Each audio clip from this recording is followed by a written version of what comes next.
and we are going to move back into the NFL because my guy, Josh Dobbs, okay, replaces an injured Jaren Hall, leads the Vikings to a comeback win over the Falcons, 31-28. How far can Josh Dobbs take the Vikings? And it's funny. I would love to go first here on this topic because I got to give my guy, coach, some props.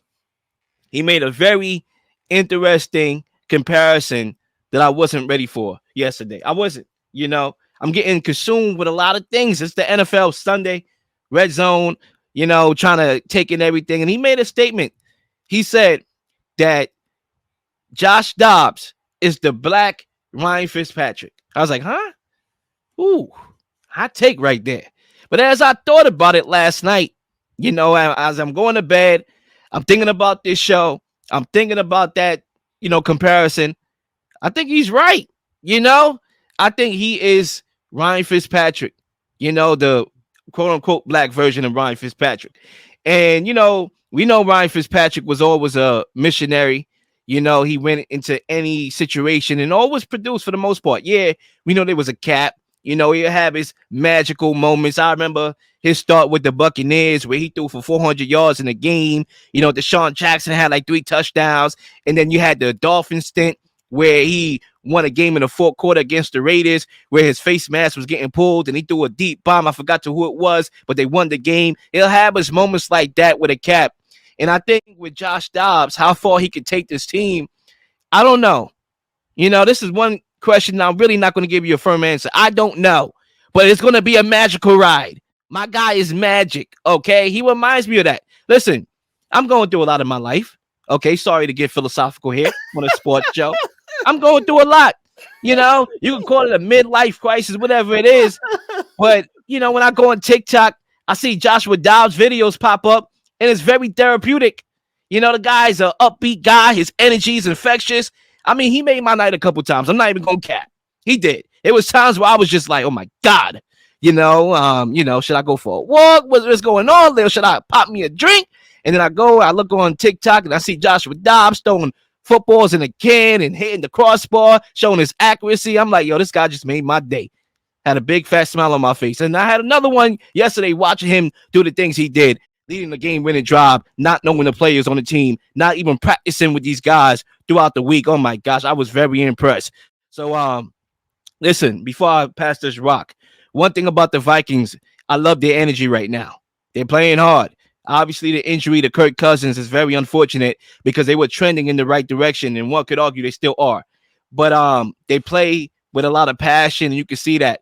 It's funny because the crosstown rivals, the Lions play that way. With a lot of passion. And I'm noticing that rub off on the Vikings right now. And Joshua Dobbs is a guy that they can rally around to give them another leader like Kirk Cousins. I thought they was going to miss the leadership of Kirk Cousins more so than anything because even though he was playing good ball, you could argue his best ball of his career the last 2 years under Kevin O'Connell. One thing I thought was going to be a miss was the leadership. But they got another guy in Joshua Dobbs who made my day a couple times. He can make the players' day, and I'm pretty sure he did yesterday, leading that game-winning drive. Don't even know the daggone names of the guys he's throwing to. What a job. And that's my take. I think Joshua Dobbs can take the Vikings as far as the Vikings want to go. And that it says a lot and it says nothing at the same time because there's not much to make of Josh Dobbs being on the Vikings. I think he played extremely well under duress, not knowing the playbook, not knowing the players, being just inputted after the rookie quarterback went out. He did his job. He did an exceptional job, an amazing job this whole season. He's been moved around. I believe he went from the Browns to the Cardinals to the Vikings. No. Who was before the Vikings? I forgot. He was on the Browns. He was on the Browns and he was on the Cardinals. Cardinals and then now Vikings, right? And now the Vikings. Yep. So, it's an incredible journey that this man has been on. And he's able to flourish and play well as he can. That's to say the least. I think Josh Dobbs, he has the intangibles. He has intangibles. He can read the field. He's just not a starting quarterback. But if Justin Jefferson comes back within his next 2 weeks, if Addison continues to play how he plays, if Hawkinson continues to play how he plays, and Alexander Madison can actually produce some positive rushing yards for the remainder of the season, that division is not up for grabs anymore. The Lions got it, but the NFC you can still grab a wild card spot potentially. It's still up for grabs, a potential wild card spot. So I think with this Vikings team, what they can do is stay afloat, try to win games in the trenches, try to win games in the trenches, try to like rely on your defense to make some key plays. And I think that's something that's been an issue for the Vikings for quite some time now. The last 2 years, I think the Vikings this year have been better defensively than previous years, but they're gonna have to rely on their defense until they could figure out some kind of formula to move the chains up for the Vikings. And it can't just be Josh Dobbs running scrambles all day. They got to be able to move the ball, move the chains, get everyone involved. And I think if anyone could do it, Kevin O'Connell can.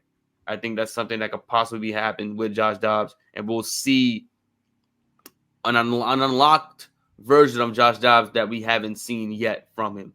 And I'm not saying he's going to be some superstar. I'm not going to say he's going to turn into MVP caliber quarterback. But I would think not. I would think not. I don't think Josh Dobbs ain't winning no MVP, bro. No, I'm just saying he'll be able to move the chains. He made me smile, but I ain't going like that, child. I ain't going too far. Exactly. Go ahead, Ryan. So my raw thoughts is like, it's good. I mean, I like to see Josh Dobbs playing. He's playing good. He's on a team that possibly, if they healthy, can have some nice weapons at wide receivers. He's a veteran. I guess you were saying that the Black Fitzpatrick, that could be that. But just hear raw thoughts, man. They'll get the seventh seed in the playoffs, and that's it. And they had a good season. That's all it is. Reason why, because I thought about the teams right there in the midst of you guys talking, who probably going to win the division. It's just prediction, 49ers probably win the division if they can beat Seattle twice, of course. Then you got Philly. Depends on how them and Cowboys pan out. Then you have NFC East. Oh, not NFC East. NFC South. You got the Saints. And then, of course, Detroit already got the NFC North all wrapped up. Then you have the wild cards. Seattle probably get a wild card. Cowboys probably get a wild card.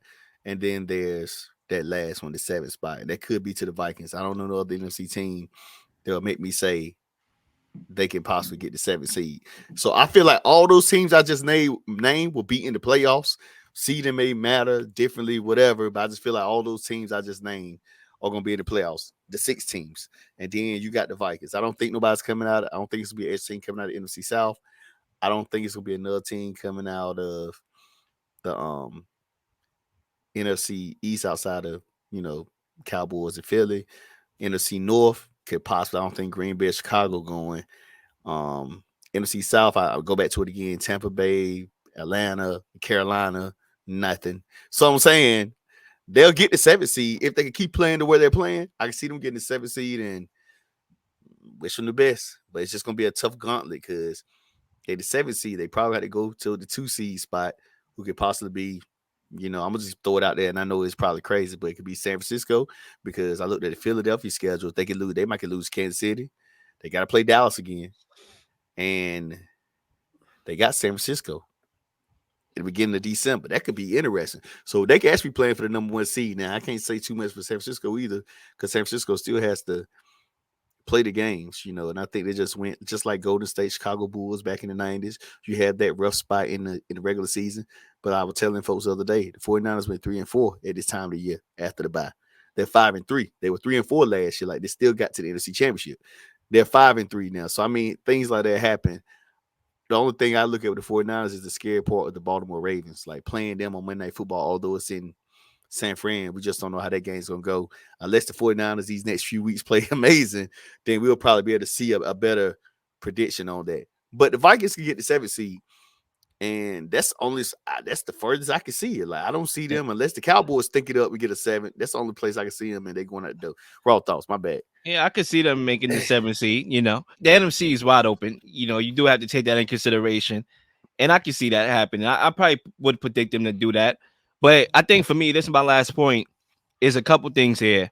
It's a golden opportunity for Joshua Dobbs in his career because you can make the argument in other stops and stations he's been at, the cards was against them. Like, for example, with the Browns, we knew they with Deshaun Watson. That's their quarterback, and that's who they was rocking with. I think they signed Joshua Dobbs in the first place because Watson got suspended.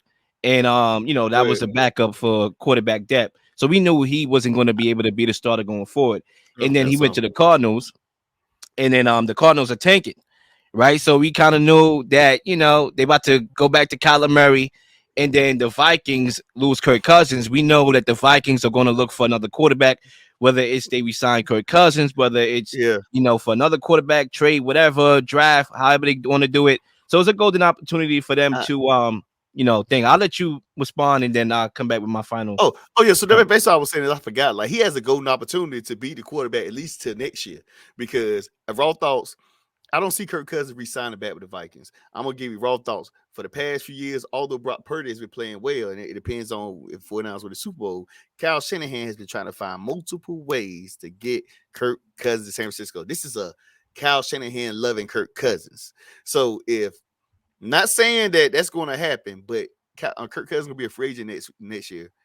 I would be surprised he'd be in San Francisco unless Brock Purdy just come up with a ring out of nowhere. Then it'll be hard for him to push him out because this guy just won a Super Bowl ring. But Kirk Cousins, the past 3 years, they've been trying to find ways to get him there. The deals just haven't met well. And that's one thing Kyle Shanahan, out of anything or any quarterback I've ever seen, he has a hard on for Kirk Cousins, which I just don't know about. So, but that's the only reason I was going to say that. That's why Dobbs can actually have opportunity for this year and next year, unless the Vikings move up in the draft and get an elite quarterback or a franchise quarterback they say the future is within the draft of college football. No, I mean, that would be Brock Purdy will be the X factor in any deal involving Kirk Cousins signing with the 49ers. It will be his play. Like he will control his own destiny there. And I think if he continues to go on the slide and not show that fourth quarter gene that, okay, I can win games in the fourth quarter because my guy Kenny Pickett out here leading fourth quarter drives, then you should too. And if you can't, then maybe that's the X factor in the future. And then Kirk Cousins will have the opportunity to choose either to resign with the Vikings, who we don't know if they're going to be interested or not, but the players want him back. Justin Jefferson want him back. Do you go back or do you sign with Kyle Shanahan, who you already familiar with, as well as the Vikings, and they have all those weapons over there, and you have an opportunity to win a championship? That would be a compelling decision for Kirk. But my last point real quickly here, and say if you have anything before we close, the mic is yours, is to me, this game signified the differences in coordination. For example, I know my guy and our guy, Zach, here on this show is a big Arthur Smith guy. Okay. I call him Arithmetic Smith. Okay. But it's Arthur Smith. All right.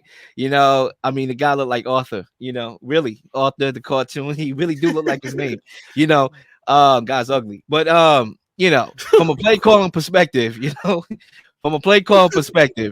him and Mike McCarthy's, I'm like, oh my God, really? Anyway, all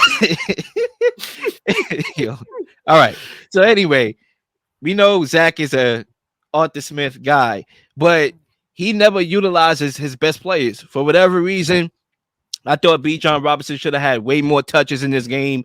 I don't know what it is. They drafting these guys with high picks. Kyle Pitts, high pick. Drake London, high pick. Bijan, high pick. What the hell are you drafting? Signing wide receivers, Mac Hollins, Jonnu Smith. Holla at me. I mean, all these guys you signing, all these offensive talent not to be utilized. But one thing about Kevin O'Connell, since he has taken this job, is he always utilized his best weapons, whether that be Justin Jefferson, whether that be TJ Hawkinson, whether that be KJ Osborne, whoever the best weapons are on this team, he utilized them.